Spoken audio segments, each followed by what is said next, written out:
I'm once again in the park. I have a lovely day to do it. Been a couple weeks. 1 week I took off for an event. Another week it was raining so hard there was just no way. So I've decided that I'm going to just work out of my home office on Sunday to do this if there's weather. Or maybe take a day off. I'm still working on not working. Like one of the one of the many things that I'm working on doing for myself is knowing that sometimes it's okay just to keep still. I was raised by my grandparents for the most part in different phases. On the paternal side, maternal side, from the age of 7 when I wasn't on my own. So either they always had me doing something or I always had to be working to make my next dollar to make sure I took care of myself. And then I got married really young, had kids, and so working, going to school, taking care of kids was just constant since I was a little wee person. First job at 14, so nowadays you can't really get a job at 14, but back then it was much easier to get a job. So I've been working since I was 14, and even when I wasn't working, I was actively making a human being and taking care of that human being. So now I'm at a phase where I'm just like trying really hard to figure out how not to work on top of the dedication I have for what I do. Now, it depends on who asks me. I might describe what I do differently. But generally speaking, provide spiritual guidance, but from an ethical perspective. And I took my time to learn to, immerse myself in every aspect that I possibly could spiritually so I can understand what was beneficial, potentially beneficial, and what was detrimental.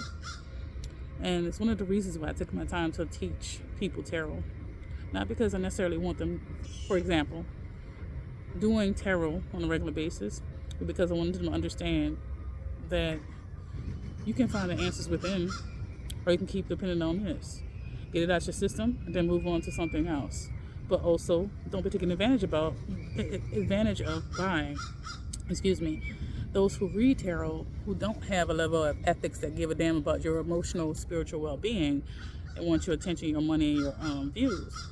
It's one of those things. It's like that's what they choose to do. I'm not gonna judge them on that. That's what they choose to do with their life. But if someone actually is viewing that or participating in that and not realizing the potential mental health and spiritual downfalls of that, then maybe if they knew more about it and they demystified it to themselves, they can get past that. At least that was the goal. It's been effective, at least with those who I'm able to reach. And it's not me saying, oh, I'm against this or against that. Nah. There are times where I've been in that vibration where I've been against one thing or another because I realize the potential downfalls and the harm it can cause. But I realize that is a fruitless endeavor. People are going to do what they want to do. However, one of the things in clinical counseling that I experience that I think is crucial is informed consent. Well informed is well armed. That's why I chose to demystify it. One of the biggest reasons why I teach people when they want to learn about tarot is to demystify it for you so you can realize the energy that you seek and the answers you seek can come from within. It also can come with sitting with yourself and sit still sometimes. I was just talking to a friend just today about how not much bothers me anymore when it comes to other people's behaviors and what they do. Mostly because I've sat with myself so many times in my life. Sometimes by choice and sometimes not by choice. Sometimes being alone is not a choice, but sometimes it is, and it can be. But the times that you do it by choice, you tend to find more pieces of yourself or develop more pieces of yourself. One of the things I want to impress upon the little one that has been added to my family is to understand as a woman that she one day will be, is that being alone is not lonely. It don't have to be. You can be with yourself. Be with yourself and love yourself so much that when you choose to add an additional person to your life, they're in addition to what you already are. They're not feeling some gap that's missing inside of you. Because if something's missing, then it's time for you to build that aspect of you and bridge the gap and feel that peace. It always makes me feel cringe when someone says this person completes me or that person completed me. It's like, they may have added something additionally to your life, but that doesn't mean they completed you. Because if they completed you, when they leave, what's going to happen? And I can tell you from experience that I've dealt with abandonment from friends, family members, and romantic partners before. Enough times so that I had to sit with myself. I chose this. Now, this is one of those things I chose to sit with myself and said, well, why are you so upset that they left? Don't you know? The elders speak, They always speak wisdom. When you sit still, they'll tell you the answers. You just got to be willing to hear it and understand it. Take it in and not reject it. Rejection is always protection. Every single time, darling. Every single time rejection is protection. You're being protected from something potentially that is not for you. Don't chase nothing. Don't chase a damn thing. What is for you will align with you. It took me a long time. Longer than most, I suppose. To realize what is aligned for me and what is for me will always get to me. Will always come to me if I am open to it. But when I am actively chasing something that is rejecting of any aspect of who I truly am, and this is that part where we pretend or we wear masks so we can keep some circumstances or somebody or something. You actively participating in pushing away something that is actually in alignment with you while you're chasing or masking so you can have something that isn't in alignment with you because of some piece of you that you think is missing. It's only when we actively sit with ourselves and figure out those things for ourselves and heal or create those things for ourselves that we truly make the space to align with something that is for us, that feels right, that you ain't got to shut down some part of yourself to be around. Because if you find that you're shutting down some part of yourself to be around something or somebody, that may not be in alignment with you, love. As a matter of fact, it most likely isn't. Now, caveat. Now, if you know that there's some aspect of you that's problematic to you and other people, go ahead and work on that, boo-boo. That's not a lot, necessarily a sense of misalignment with the circumstances. Maybe there's a sense of you need to go and deal with that on your own or with help. I always recommend, as problematic as I think some of the systems are, and I've always said that, that's why I'm not within the clinical system anymore. Don't work for me. It's not in alignment with me and how I want to do things. However, I do see the benefits of it. You can't throw the baby out with the bathwater. So I still recommend counseling. I still recommend getting clinical therapy.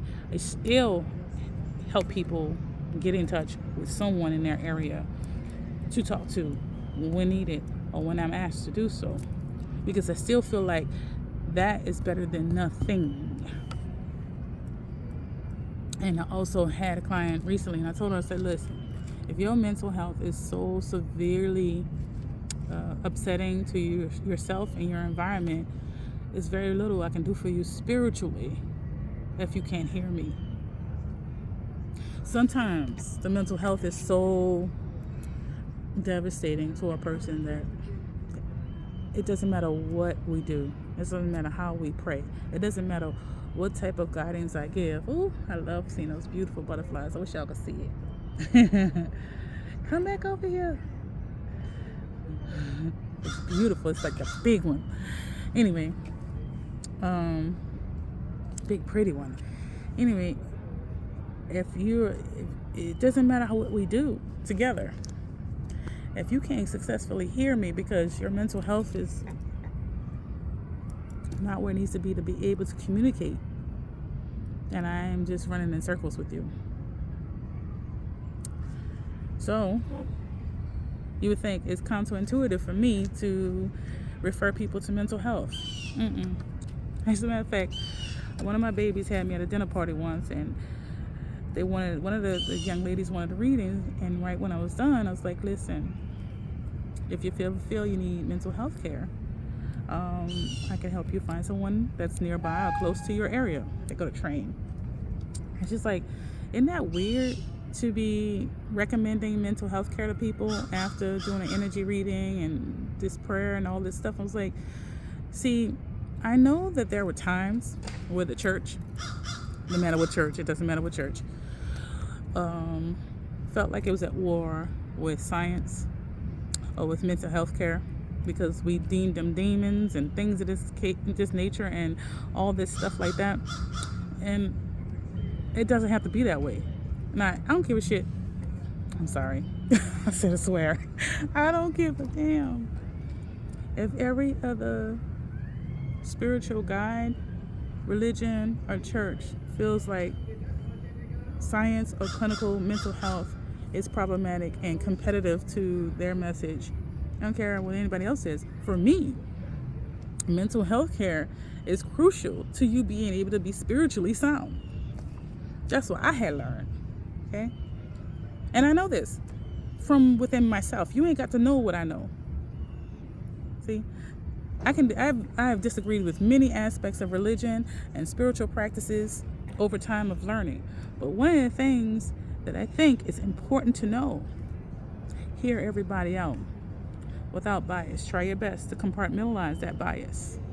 Hear everybody out and sit still and listen to the message, because you might get a piece of something that is beneficial to yourself or anybody you're trying to seek help, that you're trying to seek out to help. Okay? I am not ashamed of saying I've gone through many levels of spirituality and religion to sit and learn from them. Not in a, this is my team, this is your team aspect of things. I've even had people from the Catholic Church who have talked to me many times about recruitment and being steady within that and picking a side kind of thing. And I'm just like, why should I?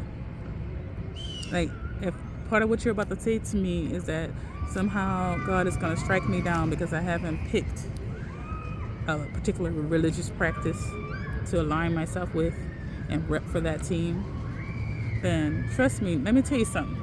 And I'm tell y'all like I told them. I don't know what God's plan was for me sometimes. Sometimes I do know. There's some things that I cannot discuss, because I've learned discussing it only brings enemies most of the time. And so sometimes I sit still with my own knowledge and be okay with me knowing, you know. But from the day I was born, I've been baptized by fire. I've been in and out of darkness, and I had to fight to get to the light, only the struggle within it. So if God was going to punish me or strike me down or do some such thing to me before I had ever done anything in this vein, well, I was already being challenged, right? And my only solution or answer to that would be, as of right now, is of being prepared to be exactly who I am now. I can sit in it and feel all kind of sadness and anguish about it, which I used to sometimes.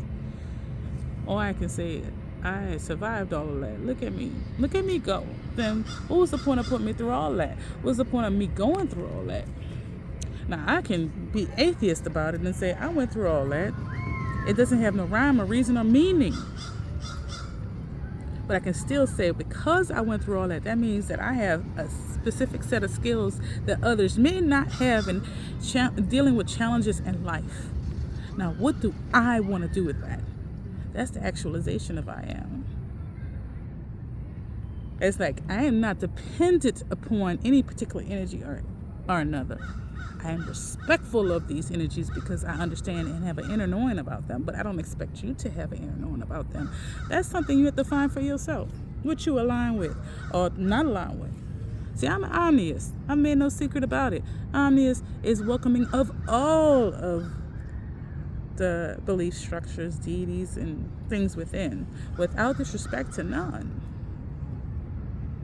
Because even from a pure scientific perspective, I will tell you, we are sentient. We are conscious. It stands to reason for me, even if it's just philosophical. that we are begot from consciousness. So I believe, not through faith, but through understanding. And I've previously stated there are things that we, the general human being, ought not pursue to know unless they're ready for all that action. Because the more you learn spiritually, the more baptisms by fire you have, even in your physical life or in your mental space, in your consciousness. Okay? It's kind of, for me, let me tell y'all, for me, if you want to go down that path, for me, it was like when a kid gets to a certain age, maybe around 19 years old, and they start seeing their parents as humans with real human consciousness and problems and shortcomings, and it starts to like kind of take the facade of who they are as superheroes off of them, and it's a really great area of messiness that goes on in the consciousness, because you're like, oh wait, is that what's really going on that whole time? Yeah, your parents are human. They make mistakes. They are figuring out life. They're growing up with you. You didn't realize they were growing up with you. Yeah, I mean, my kids are dealing with that now. And so it's like, yeah. But I chose to go down that path. And I'm gonna be honest with you, there's a lot of times I wish I didn't. I've made that no secret. Because once you open a door, you can't go back through it. I can tell you, once you know, you can't unknow it. Once you know, you cannot unknow it. So be prepared to know. I'd say the easiest path is the path of least resistance. Don't resist yourself. Be close to who you are. Love who you are so damn much that even when you're sitting alone, nobody can't disturb your peace. Even when you're in a crowd of people, nobody can't disturb your peace.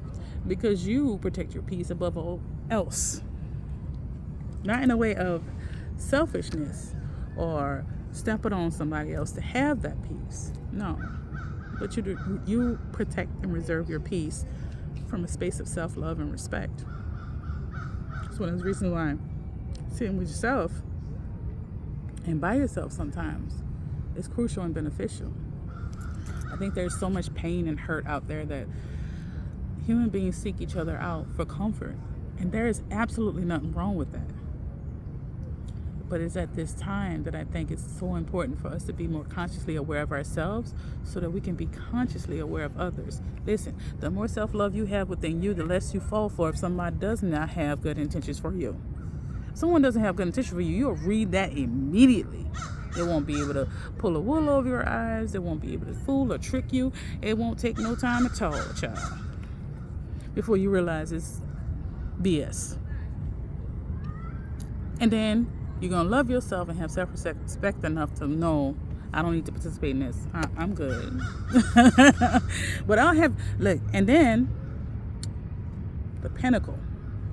Have that step, and then the next step is, I don't actually hate that person. They're going through something that ain't got nothing to do with me. And then go about your day and not hate that person. Next time you see him, say, hi, how you doing? But you ain't got to participate in nothing going on in their life. That's that top. But you don't be speaking and being friendly with somebody that you ain't made your space with or set your boundaries with, though, because that's a different level of self-disrespect. Like, no, if you decide to steal on me, I'm going to tell you about yourself and then I'll make space, but I ain't got to hate you after that. That part. Now, there's some people I've literally had to cut clean out of my life because they're still dealing with their shit. But I know. I'm working on cussing, y'all. Still. But I'm in a space now. I hold space. So I used to hear those words, hold space, and I thought I understood what it means until I experienced it. Experienced enough healing to know what that means. And for me, it can mean something different for you, but for me, so far, the best understanding has been I hold space for you to either evolve who you are or evolve your consciousness enough to realize that was not okay. The thing you did was not okay. And that you're choosing not to do that again to not just me, but anybody else. And then maybe that day we can be friends. But not until then. And I'm okay with that outcome. That's that's the holding space, evolution of holding space that I engage in. I'm not holding space just because you left and I want you to come back. Or some other such thing somebody says. Like, it's one of those reasons why I'm like, stay away from those tarot readers if you are having any kind of emotional or mental defect or upset until you get yourself straight. Because it's kind of a common knowledge at this point. At first it wasn't. It's common knowledge at this point. They're taking advantage of people who are sad, lonely, depressed, anxious, all the things that you would consider emotional defects that are detrimental and impacting your everyday life. Those things are being taken advantage of in the pursuit of money and clicks and likes. And that's been my assessment. Your assessment can be different, but that's my assessment. So I don't take them seriously or trifle with them. Although I do read, but not like that. Not minding nobody's business. I may let them cards every now and again. I'll pull them out. I might allow that particular form of divination to help guide my words and guidance of someone to their highest good without telling them about somebody else's business or spying on somebody or any of that. And to trust me, no, you ain't gotta trust me. Just take my word for it or don't. I don't care. I've tried to see it from the perspective of those who do that. I have several times. And that's just some part of my spirit that was aggravated every single time I tried. Even looking at it from perspective of, it's just fun. It's just a fun thing to do. Now, I've seen too many issues of mental health care that have been impacted by these things. I've seen too many people ruin themselves by that for me to participate in it in that way. So I don't. That's my choice. And I don't encourage anybody else to do it either. Does it mean that if you're okay, well within, that, okay, have a little fun with it. Okay, cool, you're good now. But also too, here's a little wisdom I drop on you. Knowing the future ain't gonna change it. That's one. 2, our process here on earth, this is a subjective opinion, so take it or leave it, is to learn about ourselves and evolve ourselves individually and collectively. How the hell are you gonna know you learned a lesson if you're getting a cheat sheet all the time? How are you gonna know that you're effectively going through the education that you're meant to go through if you're choosing to educate yourself spiritually and consciously? How do you know you're going to be going through that process effectively and successfully if somebody's constantly giving you a cheat sheet or you're constantly using a cheat sheet? That's my whole deal. Take the time to put a lot of that stuff away and sit with yourself. This is my advisement, and it's subjective. Again, I don't push my opinion on nobody. You take it or leave it. Sit with yourself. Sit with yourself, not just in meditation, but in prayer. You don't need to pick a team to pray. Pray to the universe if you want to, but pray nonetheless for guidance and help. Okay? You ain't got to do all the rest of that stuff. You really don't. I did it for you. And most of it, you really have to be mentally well and solid to even have it be effective in an ethical way, if you're using it for self or someone else. Otherwise, it just contributes to a downward spiral of mental health issues. And I am blessed to have had that education from inside out so that I can help people when I help them with such things. Now, y'all got me out here talking about something I ain't even intending to talk about today. I've been all over the place, I feel. Either way, today is one of those days that I wanted to at least give out a message and say, sit with yourself sometimes. Continue to sit with yourself. Everything is still strange since 2019. It's still strange, but you're still here, ain't you? I know a lot of people like to do doom and gloom all the damn time, and to each their own on that.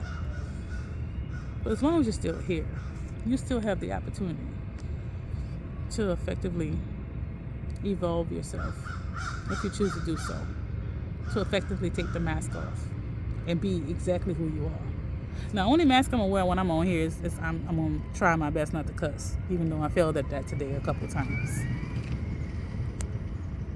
Because I want my message to be palatable for any listener, and not everybody is receptive to that. On top of the fact that my folks, my elders, always get on my behind about cussing. And I don't even know why, because they be cussing at me, shit. It's like, wait, I can't cuss, but y'all can cuss? What's going on here? Hypocrisy much? Be quiet before I get popped upside the head. Anyway, I hope that's been helpful. I'm probably going to do another video right after this one because I missed a couple Sundays. And I'm going to get my thoughts together and come right back. Bye.